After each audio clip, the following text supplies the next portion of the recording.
Well, the highly public blue between Donald Trump, the world's most powerful man, and his former bro Elon Musk, the world's richest man, is the best thing to happen in politics anywhere in the world all year.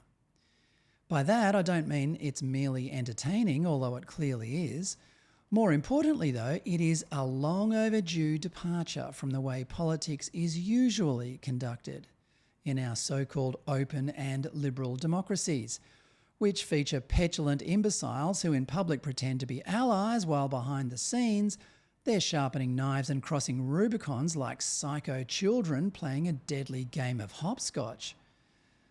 For a succinct insight into the underhanded way acrimony is handled normally in Australian politics and many other places, consider this: the relationship between Prime Minister Anthony Albanese and his former Environment Minister, Tanya Plibersek.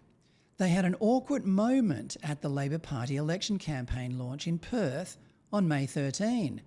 Albo went along the front row greeting all his senior supporters, shaking hands for the cameras, and when he got to Plibersek, well, she was either overcome by the occasion or hoped to ingratiate herself with the boss and went in for the kiss. Either way, Albo ducked. Plibersek and Albo are from different factions of the Labor Party and they've never liked each other anyway. Well, within minutes it was being portrayed in the media as evidence of some sort of disharmony. So both worked the media the next morning to hose it all down. Plibersek told a TV station that it was somehow COVID-related, that they should have bumped elbows instead of touching.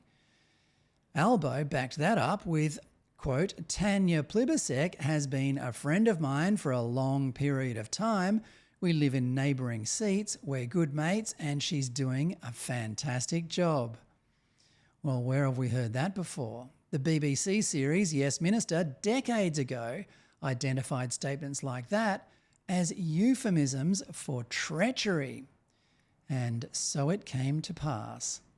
10 days after the election, Plibersek was dumped to social services, which as far as she's concerned is like asking Fernando Alonso to ferry old folks around a retirement village in a golf cart. Albo added that this was a very positive move. He insults our intelligence when he assumes we believe such rubbish. Ironically, he isn't even intelligent enough himself to realise that. Oh well. By contrast, Musk is now publicly accusing Trump of wasting trillions of taxpayers' dollars and being named in the Epstein files, which is why Trump hasn't released them despite being elected on a promise to do so. That is a whole lot bigger than what Albanese and Plibersek were trying to conceal. Even still, as a passionate Trump supporter, I welcome Musk's accusations.